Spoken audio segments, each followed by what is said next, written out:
The poem I wrote is entitled, What If Resistance? What if resistance means we put down our bullhorns, stop chanting no justice, no peace, and instead begin dance parties in these militarized streets?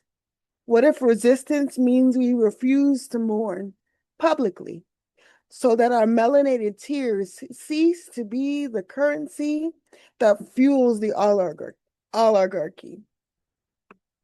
What if our nonviolent armies took over neighborhoods and planted gardens of peace, plowshares that stand up to the giant social media machine of ignorant tweets?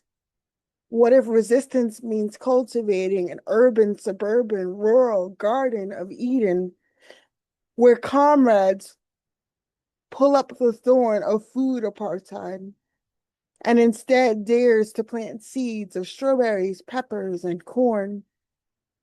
What if the urban, suburban, rural Eden becomes the place where we rip up the leases that outprices the poor and billionaires are no longer our overlords?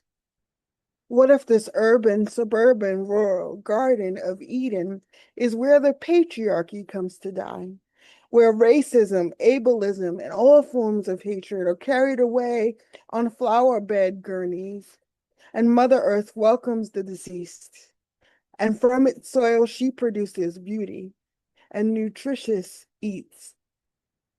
What if resistance looks like thwarting the division caused by clickbaiting, and our urban, suburban, and rural Eden becomes a beacon where the beloved community is born, where we will not hide the evils of humanity but bear witness to the truth so that our heirs can be free, where we dismantle the worn ways of being governed by loud mouthpieces that allures the masses to hoard our resources and our empathy, to ignore the cries of those on their journeys through the valley of the shadow of death?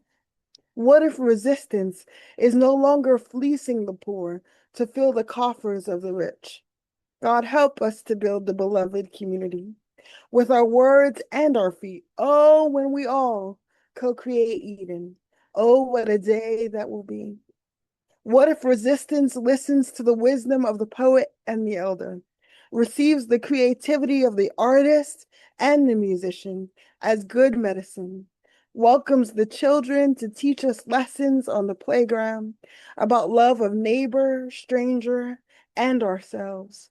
What if resistance means science isn't our enemy and religion isn't our weapon, and the work of politics is actually for the common good?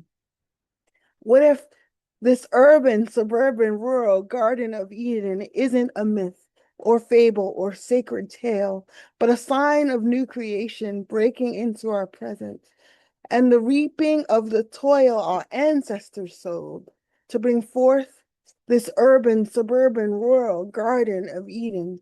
Oh, when we all co-create Eden. Oh, what a day that will be.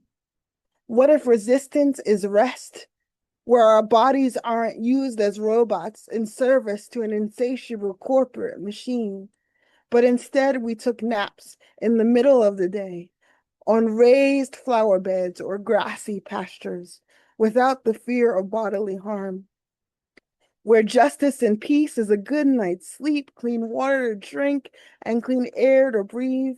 Oh, when we all co-create Eden. Oh, what a day that will be. What if resistance is being fully grounded in our bodies, fully present in our minds, filled with gratitude in our hearts to Mother Nature, for stranger, for neighbor? Oh, when we all co-create Eden. Oh, what a day that will be. What if resistance is beloved community? Amen.